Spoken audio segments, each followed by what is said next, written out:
राधे राधे, जय माता की भक्तों।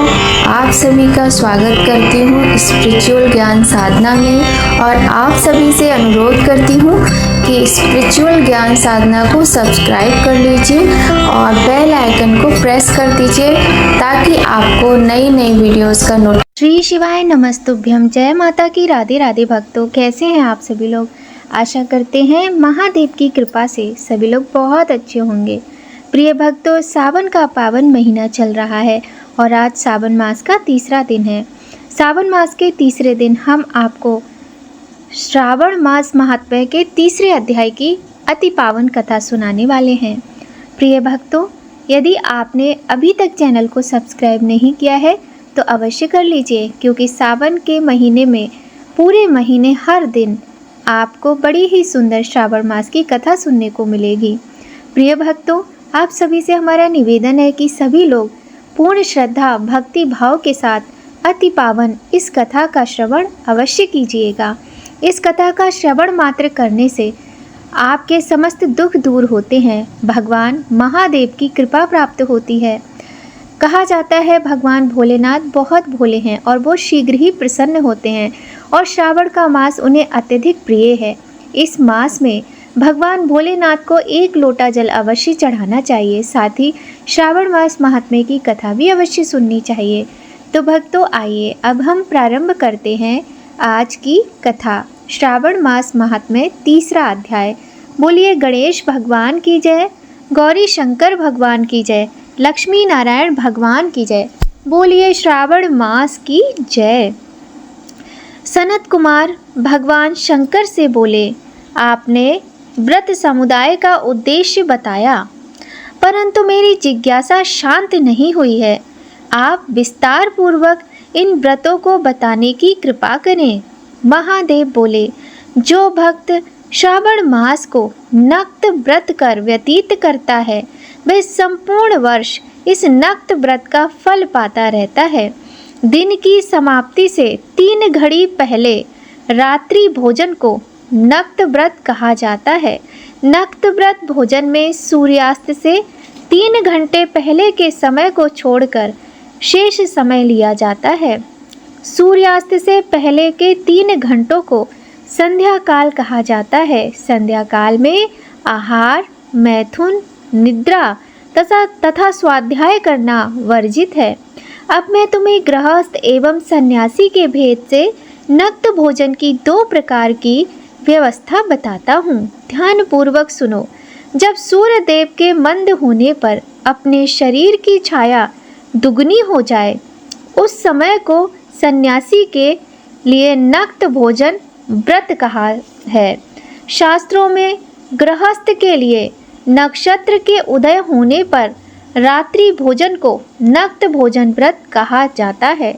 शास्त्रों में सन्यासियों के लिए रात्रि काल में भोजन निषिद्ध हो जाने से दिन के अष्टम भाग में भोजन करना बताया है। गृहस्थी को विधि द्वारा रात्रि में नक्त व्रत का भोजन करना चाहिए। सन्यासी, विधवा तथा विदुर को सूर्यास्त से पहले ही भोजन करने का विधान है। पुत्रवान, आश्रयहीन तथा स्त्री विहीन पुत्रवान विदुर को रात्रि में भोजन करना निषिद्ध है। श्रावण मास में नक्त व्रत करने वाले प्राणी उत्तम गति को प्राप्त होते हैं। श्रावण मास के प्रारंभ होने पर प्रतिपदा तिथि में प्रातःकाल मनुष्य यह प्रतिज्ञा करे कि मैं पूरे श्रावण मास में ब्रह्मचर्य का पालन करूंगा तथा प्रतिदिन प्रातः स्नान करूंगा। नक्त व्रत, रात्रि शयन तथा अन्य प्राणियों पर दया भाव रखूंगा। वह यह भी संकल्प करे कि यदि मैं इस व्रत के प्रारंभ होने के बाद और इस व्रत के समाप्ति से पूर्व मर जाऊं, तो हे भगवान, उस स्थिति में आपके प्रसाद से मेरा व्रत परिपूर्ण हो जाए। नक्त व्रत करता हुआ प्राणी मुझे अति प्रिय हो जाता है। ब्राह्मण द्वारा या स्वयं रुद्र का 1 मास तक जो अभिषेक करता है उस पर मेरी सदैव कृपा दृष्टि रहती है, क्योंकि मुझे जलधारा अति प्रिय है। श्रावण मास में जो प्राणी अधिक स्वादिष्ट भोजन या उपयोगी वस्तु ब्राह्मण को देता है वह मुझे बहुत प्रिय है। सनत कुमार, अब मुझसे उत्तम लक्ष्य पूजा विधि को ध्यानपूर्वक सुनो। लक्ष्मी की इच्छा प्राप्ति वाला बिल्व पत्रों से, शांति की कामना करने वाला दूर्वाओं से तथा आयु की इच्छा वाला चंपा के फूलों से भगवान श्री हरि की पूजा अर्चना करे। विद्या की इच्छा रखने वाला मल्लिका तथा चमेली के फूलों से पूजा अर्चना करे। तुलसी दल से भगवान श्री हरि और मैं स्वयं प्रसन्न होते हैं। पुत्र की कामना रखने वाला कटेरी के फूलों से पूजा अर्चना करे। जिसे बुरे बुरे स्वप्न दिखाई देते हों, वह उनके नाश के लिए उत्तम धान्य से पूजा अर्चना करे। देव के सम्मुख रंगवल्ली, पद्म, स्वास्तिक और चक्र आदि बनाकर भगवान विष्णु की पूजा अर्चना करे। संपूर्ण कामनाओं की पूर्ति के लिए सब पुष्पों से मनुष्य को पूजा अर्चना करनी चाहिए। लक्ष्मी पूजा करने से मैं सदा प्रसन्न रहता हूँ।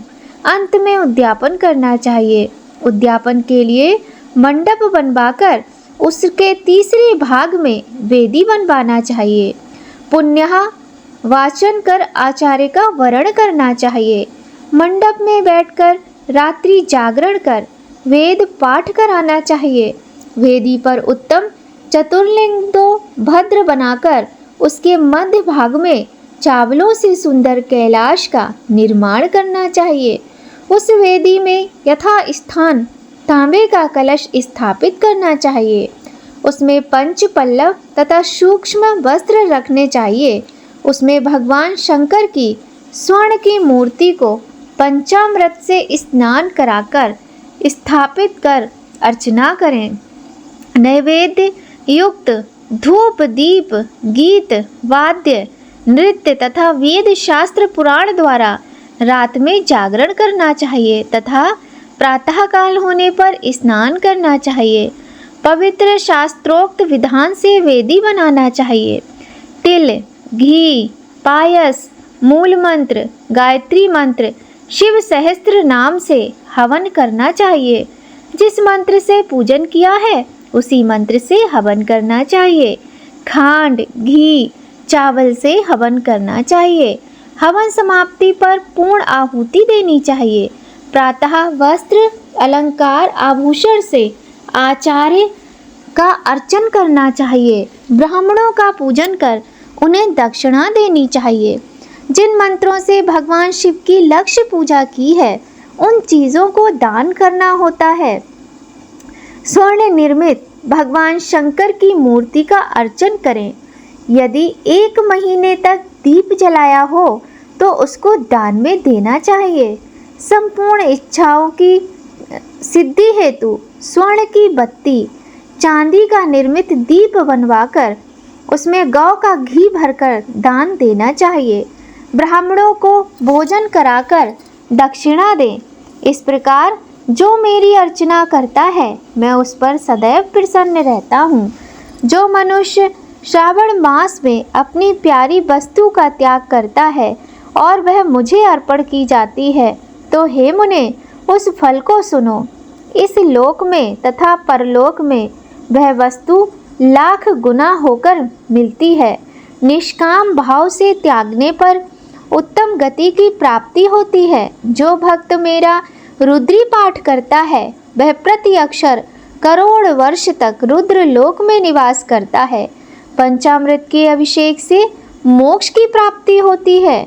श्रावण मास में धरती पर सोने वाले मनुष्य को हाथी दांत से बनी हुई या चंदन निर्मित नवरत्न से जड़ी हुई मृदु गरुड़ चिन्ह वाली रुई से भरी कपड़े की रजाई, तकियों से संपन्न शैया प्राप्त होती है। वह शैया उसे सुंदर स्त्री अन्य रत्नों से विभूषित मिलती है।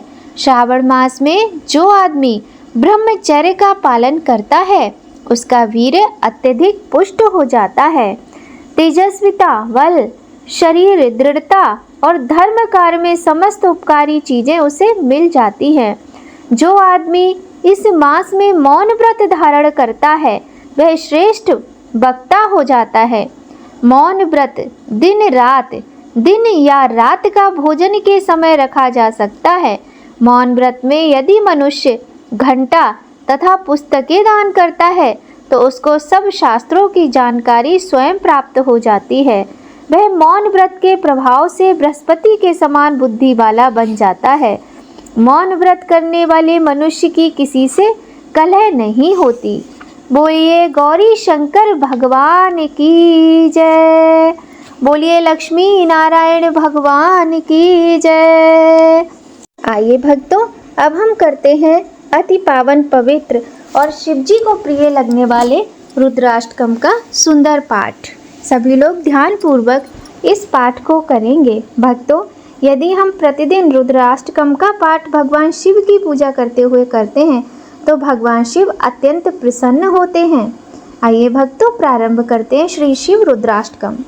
नमामि शिमीशान्य निर्वाण रूपं विभुं व्यापकं ब्रह्म वेद स्वरूपं निजं निर्गुणं निर्विकल्पं निरीहं चिदाकाशे माकाशे वासं भजेयं निराकारमोङ्कार मूलं तुरीयं गिराज्ञाने गोतीतमीशं गिरीशं करालं महाकालकालं कृपालुं गुणागार संसार पारं नतोऽहं तुषाराद्रिशङ्काशे गौरं गम्भीरं मनोभूतकोटिप्रवासी शरीरं स्फुरन्मौलिकल्लोलिनी चारुगङ्गा लसब्दाले वालेन्दुकण्ठे भुजङ्गा चलत्कुण्डलं भ्रूसुनेत्रं विशालं प्रसन्नानं नीलकण्ठं दयालं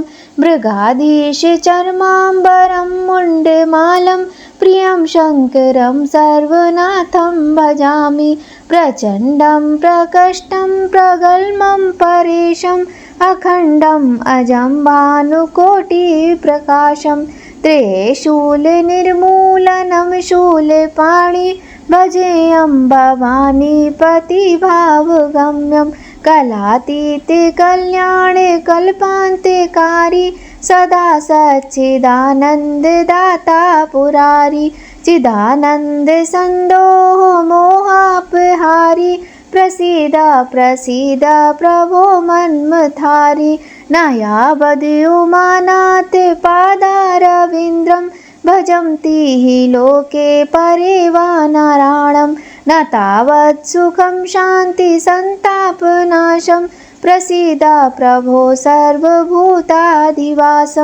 न जानामि योगं जपं नैव पूजां न तोऽहं सदा सर्वदा शम्भुतुभ्यं जराजन्म दुःखोद्यतातप्यमानं प्रभो पाहि आपन्नमामीश शम्भो।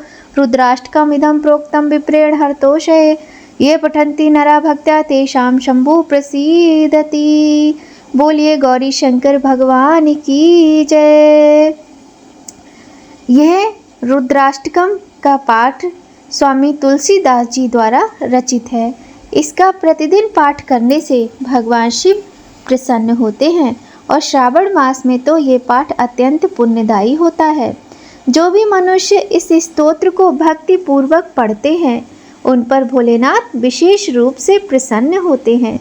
प्रिय भक्तों, आज की वीडियो में बस इतना ही। आज हमने बहुत ही सुंदर रुद्राष्टकम का पाठ और श्रावण मास महात्म्य के तीसरे अध्याय की कथा सुनी। आपको अगर आज की वीडियो अच्छी लगी हो तो वीडियो को लाइक ज़रूर कीजिएगा और चैनल को अभी तक अगर सब्सक्राइब नहीं किया है तो शीघ्र कर लीजिए और बेल आइकन प्रेस करना बिल्कुल भी मत भूलिएगा, क्योंकि बेल आइकन प्रेस करने से आपको आने वाली वीडियोस का नोटिफिकेशन सबसे पहले मिलेगा। तो भक्तों, आज की वीडियो में बस इतना ही। आप सभी पर गौरी शंकर भगवान की कृपा सदा बनी रहे, इसी कामना के साथ भक्तों, जय माता की। राधे राधे। हर हर महादेव।